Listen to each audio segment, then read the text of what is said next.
नहमदुहु नुसल्ली अला रसूलिहिल करीम अम्मा बाद। अस्सलाम वालेकुम वरहमतुल्लाहि वबरकातुहू। नाजरीन, अज़ीज़ भाइयों और बहन, मेरा एक सवाल आज के इस प्रोग्राम में कि अगर आपके पास 10-20 लाख रुपए है तो आप क्या करेंगे। मैं लग्जरी या ज़रूरत के खर्च की बात नहीं कर रहा हूँ, मैं ऊपर से जो जमा होते हैं उसके बारे में पूछ रहा हूँ। मिसाल के तौर पे अगर आपके वालिद साहब ने आपको कुछ पैसे दिए, एक दुकान दी, तो आप उस दुकान में क्या करेंगे। आपके हिस्से में एक दुकान आ गई, या आपके सैलरी के अंदर आपने जब बैंक अकाउंट चेक किया तो सैलरी के टुकड़े टुकड़े जमा करने के बाद 10-20 साल आपने नौकरी की और एक छोटा सा टुकड़ा आप जमा करते रहे और अब 10-20 लाख रुपया हो चुका है। आपका शायद रिटायरमेंट का वक्त आया, या आपको अब नौकरी करने की मूड नहीं है आपका। अब उस हाल में आपके पास एक सरमाया है, 15 से 20 लाख रुपया या 10 लाख रुपया है, तो आप क्या करेंगे। आप सोचेंगे 10-20 लाख रुपये में क्या बिजनेस होता है साहब, एक दुकान खरीदने जाएंगे तो 1-1.5 करोड़ से कम नहीं होती, सही।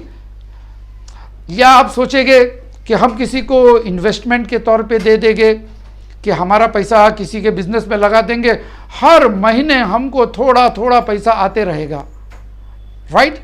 और कुछ लोग दे भी देते हैं, एक अरसे के बाद उनको एहसास होता है कि उनका पैसा डूब गया, या पार्टी पैसा लेके भाग गई, या जिस बिजनेस में इन्वेस्ट किया था उसमें नुकसान हो गया। और उसके अलावा ये भी हो सकता है कि आप एक दुकान अगर आपके ज़िम्मे आई है, आपके हिस्से में आई है, तो शायद आप उस दुकान को किराए पे दे देंगे। आप सोचेंगे बैठे बैठे पैसे आ रहे हैं, आने दो, ठीक है। मेरा सवाल है कि अगर आपके पास पैसे हैं तो उसका प्रोडक्टिव इस्तेमाल कैसे करेंगे।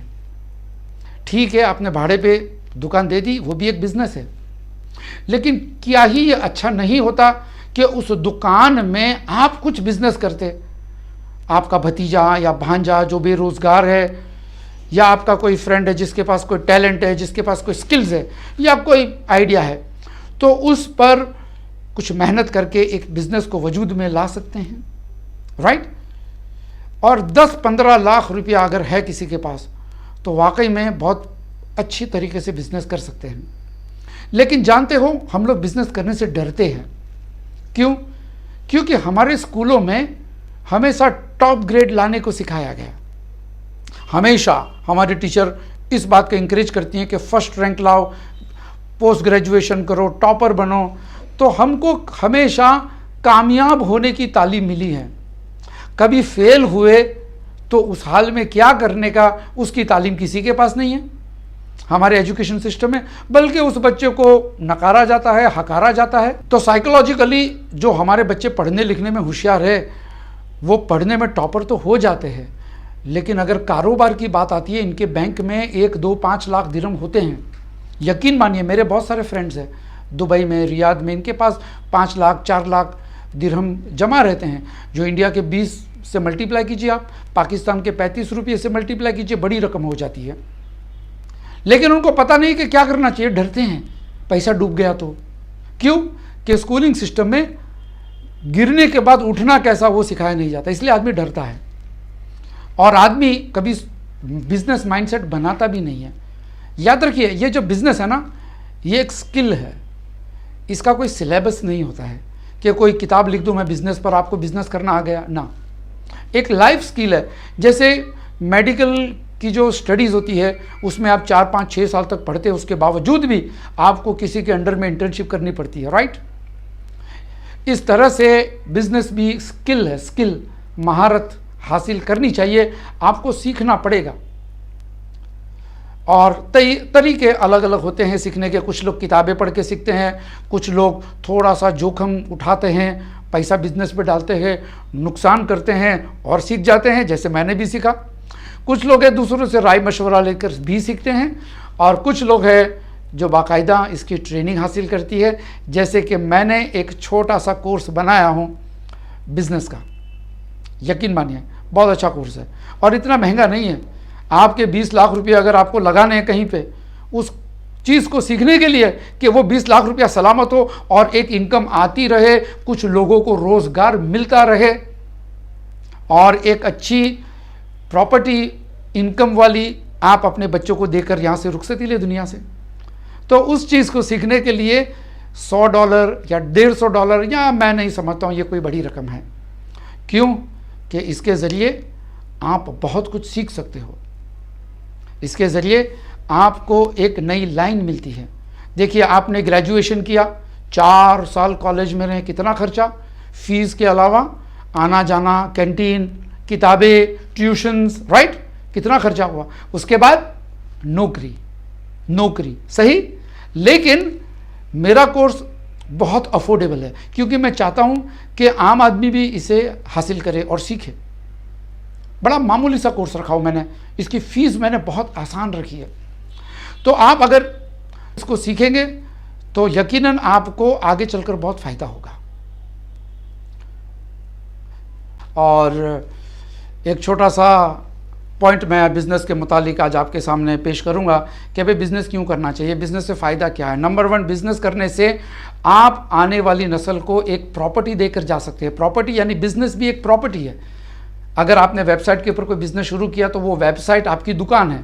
आप अपने बच्चों को वो प्रॉपर्टी देकर जाते हैं, बेटा इसमें से आपकी आमदनी आएगी, आपकी बेवा उसके ज़रिए आमदनी कमा सकती है, बैठे बैठे उसके बैंक में पैसे आते रहते हैं।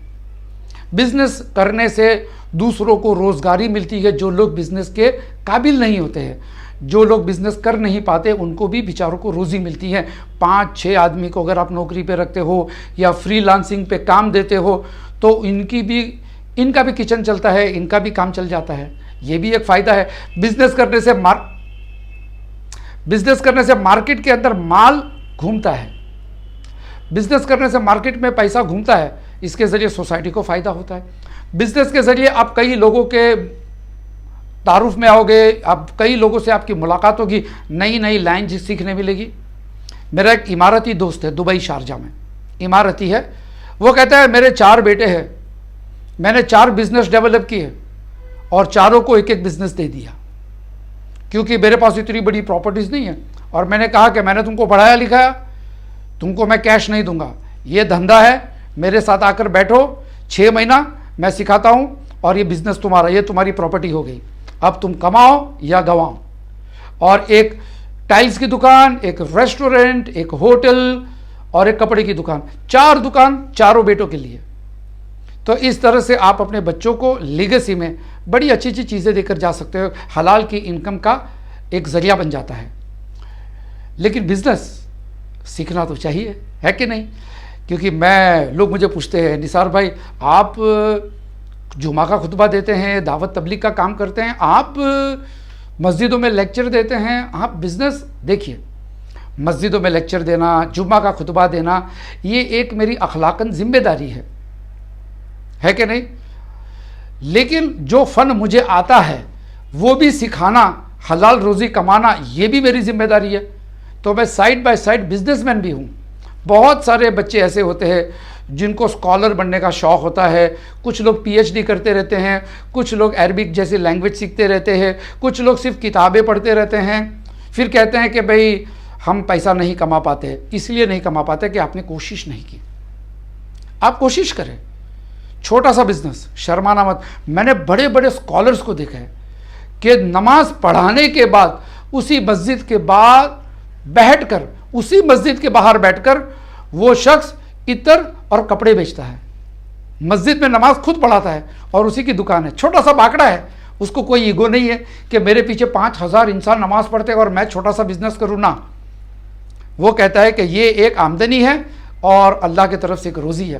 तो आप भी कोशिश करें, छोटा सा बिजनेस, अगर आप इंजीनियर है, अगर आप डॉक्टर है, तो भी छोटा सा बिजनेस करते रहना चाहिए।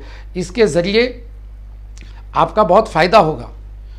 और बिज़नेस के लिए बिज़नेस सीखना चाहिए। ऐसे ही आप कहीं पैसा नहीं फेंक देना कि निसार भाई की बात में आ गए, हम जोश में आ गए और हमने $1.5 लाख डुबा दिया।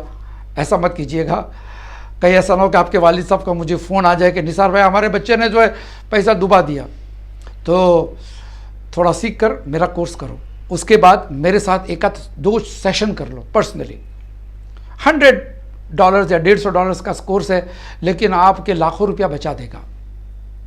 तो आप सीखिए और मेरे टच में रहिए। मुझे ईमेल कीजिए, मैं आपसे ज़्यादा डिस्कस करूँगा इसी के बारे में। अस्सलाम वालेकुम।